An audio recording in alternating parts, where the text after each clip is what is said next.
Hola, hoy estoy muy emocionada de empezar nuestro segundo episodio de Sacando Hilo y más emocionada todavía porque después de ¿cuántos tiempos? Un año, yo creo. Más de un año que programábamos, posponíamos, nos vemos, no nos vemos, pues logro poder invitar a Caro Burgos, la psicóloga Caro Burgos, a estar con nosotros, a hablar de un tema que en lo personal me parece súper interesante, súper importante y que ella tiene toda la experiencia profesional y de acompañamiento a papás y también cierta parte personal, vamos a ponerle.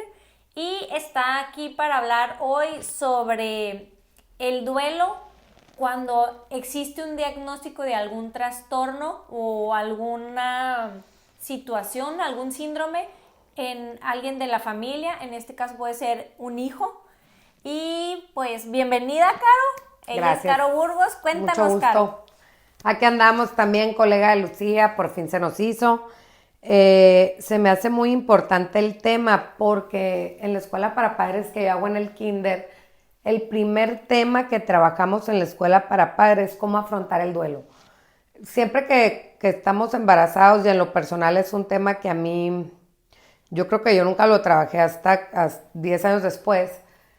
Cuando nos dan un diagnóstico de que un bebé viene mal dentro del vientre o que nace y adquiere una discapacidad, ya sea congénita o por algún tema perinatal, alguna hipoxia o alguna anoxia, pues hay un proceso, ¿no?, entre los papás. Ahí yo en lo personal estuve enfocada en que viviera, pero ya cuando ya logras que coma, que se estabilicen sus signos, que lo damos de alta, pues empezamos en el buscar por qué no se sienta correctamente, por qué no habla correctamente, por qué no se está desarrollando correctamente. Y los padres empiezan a tocar puertas. Oye, y a mí es donde me llegan los papás con algún diagnóstico o en vías de algún diagnóstico. Y la mayoría viene con un duelo no trabajado, o sea, con una evasión o con una negación del diagnóstico. Muchos ya fueron conmigo y a los meses vuelven a venir y me dicen, Caro, ya fuimos con 3 y nos dijeron lo mismo que tú. Les digo, es parte del proceso, es parte de buscar que quien te diga lo contrario, que ahí entra la negación. Lo que estás queriendo, ¿no? Escuchar. Lo que estás queriendo. Cuando uno se embaraza, pues sueña, me da risa porque a todos los papás les digo, es que cuando uno se embaraza ya los ve graduándose de la uni, de Harvard y de todo. Y resulta que en vez de irnos a la playa, nos fuimos a la montaña sin equipo, ¿no? Precisamente ayer lo dije en una conferencia. Entonces, cuando tú te vas a la montaña sin armas, pues es más lento el proceso de intervención en la salud y en el bienestar físico y social de tu hijo. O sea, lo primero que tenemos que hacer, yo siempre les digo, hay que ocuparnos, es muy fácil, ¿no?, decirlo, es súper complejo.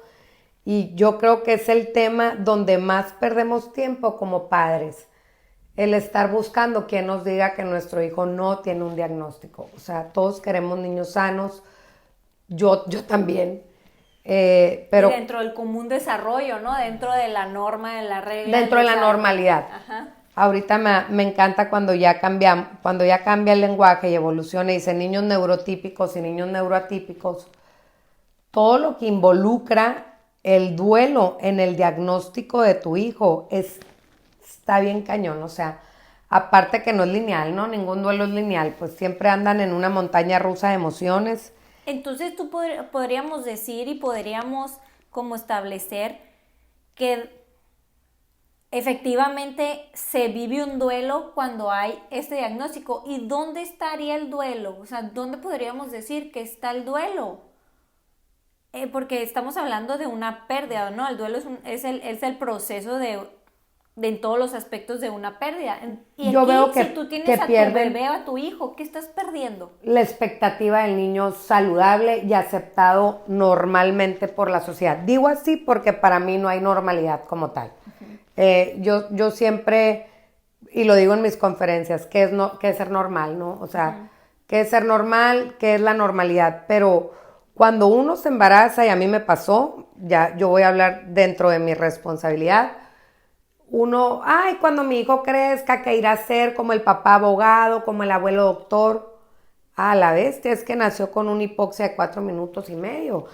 Es que aparte de la discapacidad neuromotora, tiene una discapacidad social y una discapacidad sensorial. Híjola, y ahora una de mis mejores amigas que tiene un niño con autismo, me encanta nombrarla porque también es una gran maestra mía, Denise, y me dice, acaban de invitar a mi hijo una piñata. O sea, algo tan sencillo como el invitar a un niño a una piñata. Ella, 4 años previo, estuvo añorando que gente que no fuera de la familia como yo le invitara una piñata a mi pelochino. ¿Por qué? Porque pues, ¿dónde está la normalidad? Pues, o sea, no, y se hace berrinche, no, y si se golpean los niños, no, y si lo ven feo. Nosotros como papás siempre tenemos mucho miedo al rechazo social. Ahí hay un duelo también. O sea, todo lo que es pérdida. ¿Qué pierde un papá con un hijo con discapacidad? Desde la escuela, ¿no? Desde que tú dices, lo voy a meter a mi escuela y que vaya... A mí me rechazaron de 5 escuelas. Y puedo decir los nombres, no me importa. Pero con la posición económica, con la posición social, de decir, quiero que esta escuela inclusiva sea para mi hijo, y me digan, no, Caro, ¿cómo crees? Tiene autismo. Hace 17 años. Era autismo. Bueno, hace 16 años, 10 meses que tiene el Abraham. Me lo rechazaron por autismo. No decía ni siquiera la enfermedad primaria, pues. Tiene alteración en la médula, No. Ahorita el autismo es de los menores porque hay tantos niños neuroatípicos que diario nos obligan a que evolucionemos como sociedad. Yo digo, el duelo está en la sociedad. O sea, el que no nos acepten a nuestros hijos, Caro, te voy a invitar a ti, pero pues ni al caso que lleves al lado y no es tema para él. No voy. O sea, qué padre las personas que tienen un niño neurotípico, que los invitan y los incluyen en todas las escuelas. Cuando tienes un hijo con trastorno, con algún trastorno, porque ni siquiera es una enfermedad, es un trastorno, no tiene etiología. ¿A dónde lo llevo? No, pues tengo 3 opciones en Hermosillo para ese kinder. Pero tú como mamá, tú soñabas que fuera tu kinder donde tú fuiste de chiquita. Ahí tú ya tienes un duelo social. Entonces, como mamá con discapacidad vas adquiriendo muchos duelos. Y tienes, por ejemplo, algo muy importante en un duelo es la red de apoyo con la que cuentas. Es como, o es un obstáculo o es algo que te ayuda a seguir, ¿no? Entonces, ¿cómo es el acompañamiento en este duelo? Porque pues tú dices, muchas veces lo que más pierdes el tiempo es estar buscando, o sea, en la negación, ¿no? Estar buscando el que te diga que el diagnóstico no es, cuando tus mismos ojos lo ven, ¿no? Entonces, hay una red de apoyo que estamos preparados para escuchar, para aportar, para acompañar. Hay muchos grupos de red que se fueron formando en este tiempo. Pero amigas, vecinos, o sea... Yo tengo una red familiar, yo voy a hablar por mí. Mi red familiar es, tanto la familia de mi esposo como la mía fueron héroes. Porque los mismos primos han sido los que defienden al Abraham y lo incluyen y lo llevan y lo tratan como si fuera cualquier otro niño. Entonces, tú empiezas a hacer círculos sociales donde te aceptan, porque pues no te aceptan en cualquier lado. Después, cuando formo mi escuela, pues yo me vuelvo una luchadora social y vamos haciendo las sectas, me dicen ciertas mamás, ¿no? Pero sí contamos con 2 redes sociales, que son las 3, las mamás especiales, que yo las conozco, las mamás cuidadoras, y la red de discapacidad del estado de Sonora, que si tú ahorita mandas un mensaje a la Marta Guzmán, por ejemplo, que es mi guerrera, me encanta. Marta, la Abraham le hicieron bullying en la escuela, va a ir y va a hacer plantón en la escuela y se va a poner ahí, por ejemplo, no estoy poniendo un ejemplo porque ya lo hemos hecho.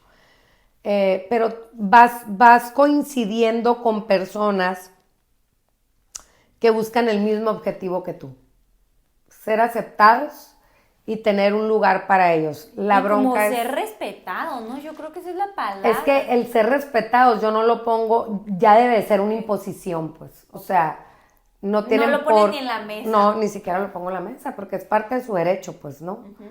Pero sí nosotras, al menos yo, la verdad, sí tienes como una fibra más sensible o estás también más tiernita o a la defensiva, porque parte del proceso del duelo es enojo, negación. Entonces ahí muchas veces nos volvemos al enojo, pues, de que, ¿por qué le hicieron eso al niño? Y, o sea, ¿por qué lo vieron feo? ¿Por qué lo golpearon?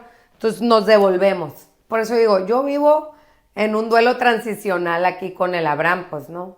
Claro, porque el duelo también tiene mucho que ver con cada etapa, entonces cada vez es una etapa nueva, ¿no? Primero los amiguitos, las fiestas, luego las niñas, Luego el la mundo. libertad, exacto, porque él quiere ir descubriendo según la etapa que él también se encuentra viviendo, o sea, los papás, todos en general, vemos a nuestros hijos siempre como nuestros hijos, ¿no? Pero nuestro hijo también está creciendo y él quiere descubrir el mundo en la etapa que él se encuentra, ¿no? Así es. Y quiere ser visto como, pues Así es. caminar desde donde él quiere. Ahora, Caro, hay un duelo distinto porque el duelo en sí es personal. No tiene género, no tiene cultura, no tiene religión, es personal, ¿no? Pero impacta distinto en la mamá que en el papá. No creo. Yo creo que los dos estamos en un proceso, ahí yo creo que ya entra el género, ¿no? O sea, nosotras somos más sensibles, no quiere decir que ellos no lo sean, pero en cuanto a la etapa cultural en la que yo me encuentro, que es, mi esposo es completamente cultura sonorense, por cultura, por crianza, él se tiene que hacer el fuerte, el de las decisiones más sabias, yo soy más visceral, pero no quiere decir que los jueves, por ejemplo, que siempre salimos como pareja, tocamos el tema y el punto de qué sigue, qué vamos a hacer, vamos a seguir viviendo en México, nos vamos a ir a Estados Unidos, o sea, aquí el que marca la pauta del qué hacer es Abraham, aparte él es un enfermo terminal, pues, aparte del duelo de discapacidad, él tiene un tema de salud muy, muy grave, y ahorita que estamos en un proceso de falla pulmonar, estamos transicionando un duelo muy, muy fuerte, muy caótico, y estamos yo creo que en una etapa de shock en el que decimos, bueno, ¿qué vamos a hacer? ¿Qué paso vamos a dar? ¿Qué pasos vamos a seguir? Es bien importante el que te sientas acompañada y respaldada. O sea, para mí ha sido mi héroe después de Dios. Yo siempre digo, mi principal socio es el Judas, porque a él también le duele. O sea, tú dices, es que le duele más a la mamá, no es cierto. Yo creo que nos duele a los dos igual. Lo expresamos Porque lo expresamos distinto por cuestión de género y cultura, pero del dolor es igual. O sea, él también lo sufre. Y de preocupación y de todo, ¿no? En mi caso, los dos, y hablo por los tíos y los primos, y es más, te puedo decir que los tíos se muestran más sensibles a las tías, como que las tías son más fuertes. Pero los tíos, ahí están hechos bola con él cuando está enfermo, o sea, cuando entra a terapia intensiva, ahí están todos los tíos. Y me da risa, pues, porque uno por lo general juzga, y no, en mi caso es completamente distinto. Yo creo que a todos nos duele igual. Y yo creo que tocaste un punto muy importante también, que muchas veces ya procesamos el diagnóstico que en un principio nos dan, pero conforme va también como transcurriendo los años, pues a veces el mismo diagnóstico, la misma situación de salud va abriendo o generando otras cosas que va abriendo otros duelos, ¿no? Por ejemplo, ahorita que tú dices lo pulmonar, o sea, tú ya procesaste aquello, pero ahora estás empezando otra vez, ¿no? Ajá, entonces sí. Yo creo que este punto es muy importante. Muchas veces cuando hay en cualquier situación de salud, en cualquiera, pudieras estar procesando la primaria, por así decirlo, pero también te puedes encontrar con un nuevo duelo, que no siempre es, no lo terminé de sanar, no lo comprendí, sino esto es algo nuevo, desconocido, incertidumbres. Yo lo veo como cuando vas a volver a abrir otro siniestro en el seguro Le digo al juez, es que estamos abriendo otro siniestro en el seguro de gastos médicos, es otro proceso, otro duelo, o otro, a la bestia, nomás nos hacía falta la neumóloga. Y así se soltó riendo mi neumo. Pues le digo, Michelle, nomás nos hacías falta tú Bienvenida. en la lista. Yo ya me río, o sea, la gente cree que estoy en un grado de locura. Y les digo, no, pues es que ustedes me quieren ver llorando por los pasillos porque eso es lo normal. Yo les digo, yo no, tengo 17 años en un pasillo, bueno, 16 años, 10 meses en un pasillo de hospital.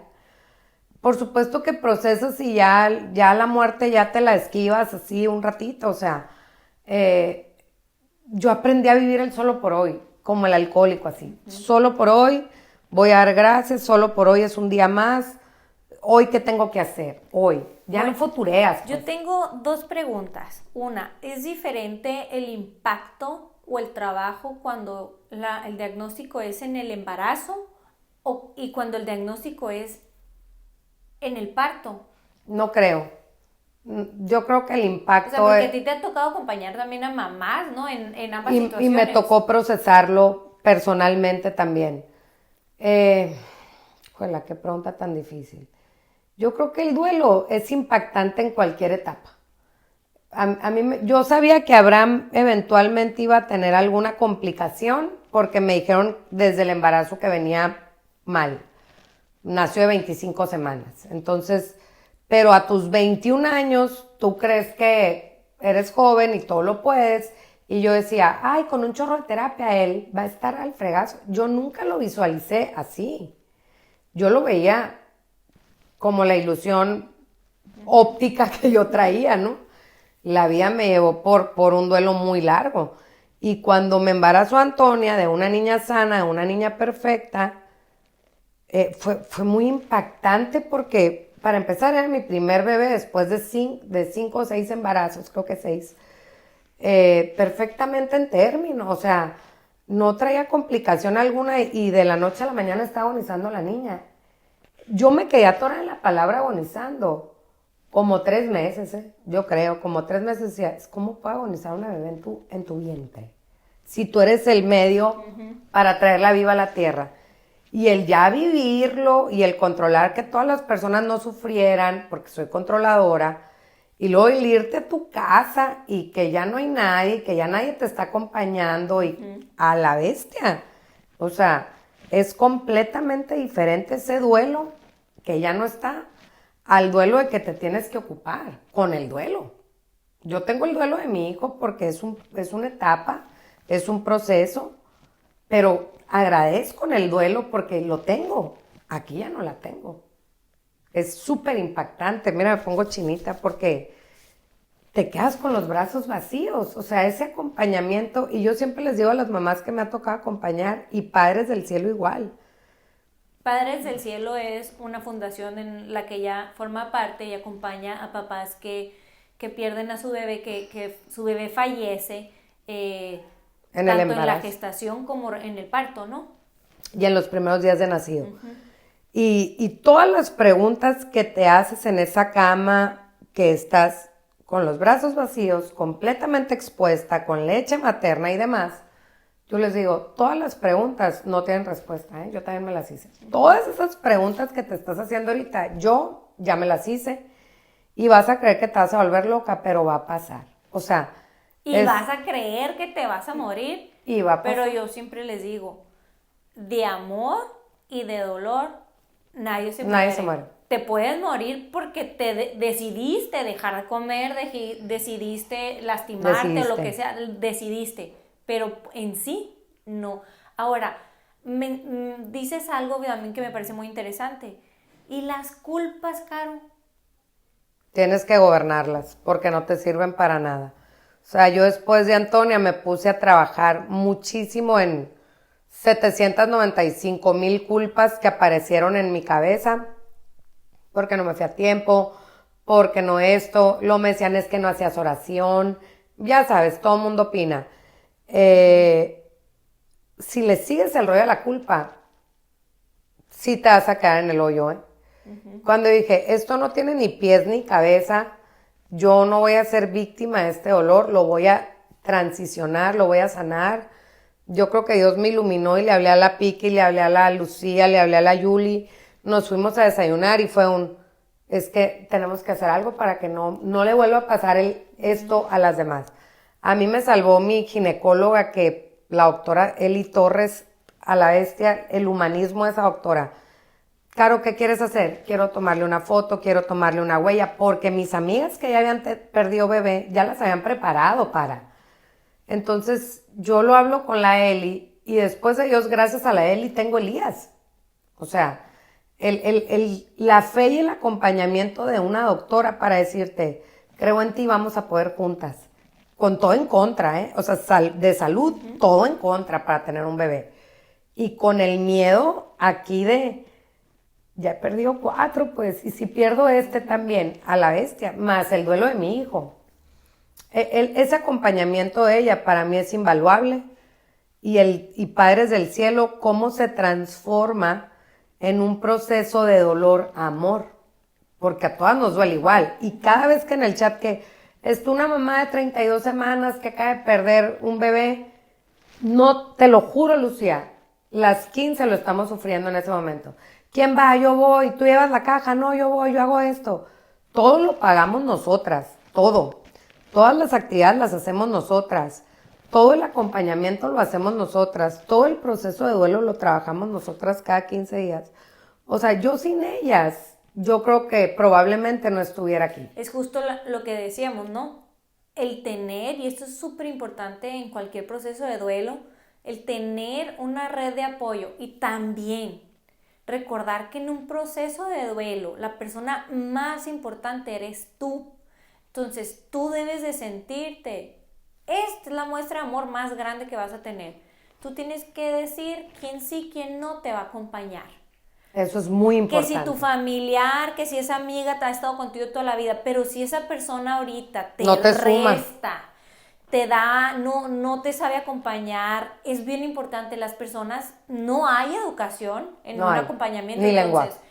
Hay que también enseñar, oye, necesito que me acompañes así, ahorita cuéntame un chiste, ahorita llora conmigo, ahorita no hables, ahorita vamos a ver una película. O sea, también que tú le sepas pedir, pero sobre todo, no estés pensando, preocupándote en, ay, se va a molestar si no le contesto la llamada. Así. Ahorita tienes que pensar a quiénes necesitas a tu lado, porque esa es la red de apoyo que te va a ayudar en muchos momentos. A mí en mi caso tengo mi amiga Maribel, que es mi amiga desde bebés. Me decía, no sé qué decirte, pero te voy a traer cena. Gracias a ella comí esos 3 meses. O sea, luego otra me llevaba el súper. Luego otra, y yo les decía, no hablen, porque lo que hablen me va a doler, porque no sabemos. Y me va a enojar. Y me voy a molestar. Entonces llegaba mi hermano Pablo, por ejemplo, y me decía, negrita, aquí estoy contigo. Ponía una serie en la tele y se abrazaba conmigo. Yo me abrazaba a llorar y a llorar y a llorar y a llorar. Entonces, otra de mis amigas y mi hermana se hacía cargo de mis hijos grandes. Es bien padre cuando tú dices, no sé, pero aquí estoy, ¿qué hay que hacer? O sea, y yo siempre les digo a las personas, no repitan el lenguaje que culturalmente nos dijeron, Dios sabe por qué te lo mandó a ti, jamás. O sea, no lo digan. Es que por algo te eligió Dios, ¿no? Que gacho el vato, decía yo, o sea, ¿no? Lo caro es que eres bien fuerte, pues, con esto y más. No es cierto, este momento no quiero poder y no me quiero sentir bien. Entonces nosotros en Padres del Cielo tenemos una lista de palabras. De qué no decir. De qué no decir y qué sí decir. Aquí estoy, ¿qué necesitas? Me voy a quedar calladito, ¿en qué te apoyo? Entonces sí ha sido una preparación y al tener una Lucía en Hermosillo, el que se hable más sobre la muerte, porque son temas que nadie quiere tocar nunca. A mí me encanta hablar de la muerte. O sea, yo tengo mi epitafio, mi nicho, todo listo para si mañana no estoy, está todo controlado. Porque es controladora. Porque soy controladora. Es importante, hay que tener las cosas en orden, pero también recordar que es algo que los otros también tienen que procesar. Pero sí, bueno, yo en mi caso, porque he vivido al ladito, pues, o sea, de verdad ha sido o aprendes o aprendes. Y también el desaprender, ¿no? Y como última pregunta, a pesar de, o más bien, si tú quieres compartirnos algo más, pero mi pregunta es, en estas situaciones, pues estamos hablando de un parto y todo, que es muy común que a muchas mujeres nos dé depresión postparto, nos den muchas cosas hormonales, que es muy común, más de lo que creemos. Algún día vamos a hablar de este tema. Y no lo normalizan, ¿eh? Y aparte el estar viviendo este duelo, ¿es más propenso a una depresión, Caro? Sí, a mí me pasó con Elías. Y estuve muy atenta en mis síntomas. Cuando nace un bebé arcoíris, pues acabas de perder un bebé estrella, ¿no? Cuando nace un bebé arcoíris es aquel que nace después de una pérdida. Yo sentía mucha culpa. O sea, los primeros 15 días de mis baby blues, que lloras sin razón, así se llaman baby blues, lloras sin razón, te sientes completamente triste, no sientes apego para nada. Y yo me esforzaba en el pecho, en conectar con el bebé, y de verdad lo hice perfectamente bien. Pero yo sí constantemente le mandaba mensajes tanto a mi terapeuta como a mi psicóloga. Siento mucha culpa el darle pecho a Elías cuando no pude darle pecho a Antonia. Siento mucho, o sea, el cómo el cerebro te traiciona y el cómo te tienes que autofortalecer y autorreforzar. Y tener mucho cuidado con tu diálogo interno, sí, ¿no? Por eso, el autorrefuerzo, decir, o me autorrefuerzo en el no tengo a Antonia y voy a hablar todo el día, es lo que tengo ahorita, Elías, tú y yo nos vamos a conocer y somos uno mismo, ¿no? Gracias a Dios. Después de esos 15 días, mi gine, la doctora Torres, me dijo, si el día 16 persiste el baby blues, vamos a ir a psiquiatra. Día 16, yo automáticamente me levanté bien y dije, ya no estoy llorando, si eran baby blues, gracias a Dios. Pero a mí en la consulta como psicoterapeuta, Gestalt, me llegan muchas mujeres que es que estoy muy deprimida. Desde que tuve a mi segundo bebé, ¿hace cuánto, señora?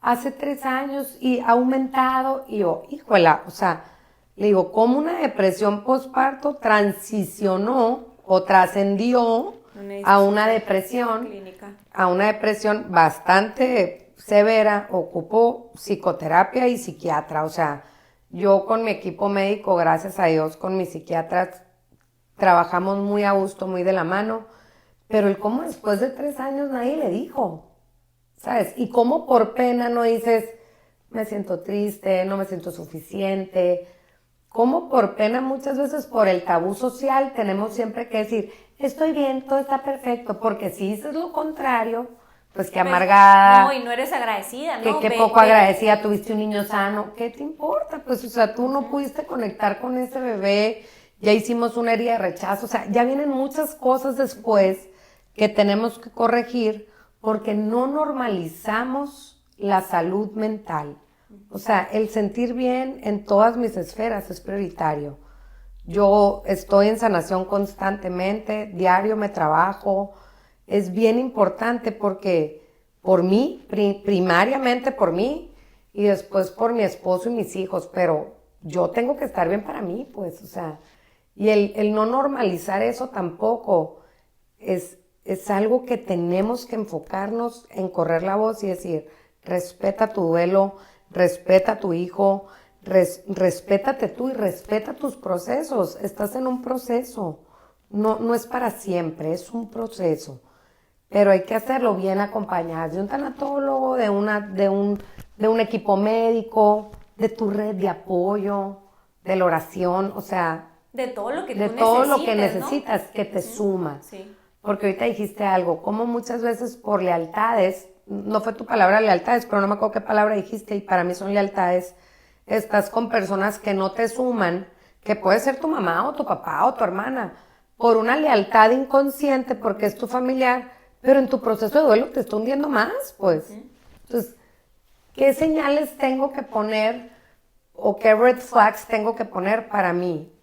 Si cuando veas a esa persona te sientes más triste, más vulnerable, más deprimida, pues por ahí no es, pues, o sea. Y algo que yo siempre menciono es, el amor no se toca, no se trata de si me quiere, no me quiere, si la quiero, no lo quiero, sino hay veces el amor no se toca, el amor es definitivamente te quiere y la quieres o los quieres. Así es. Más sin embargo, no siempre es la herramienta que necesitas en ese momento. Entonces, no hay que juzgar todo con el amor, sino con las necesidades, con la suma, con los momentos. Por eso la vida te regala tantas personas para que las podamos utilizar en tiempos distintos, ¿no? Así es.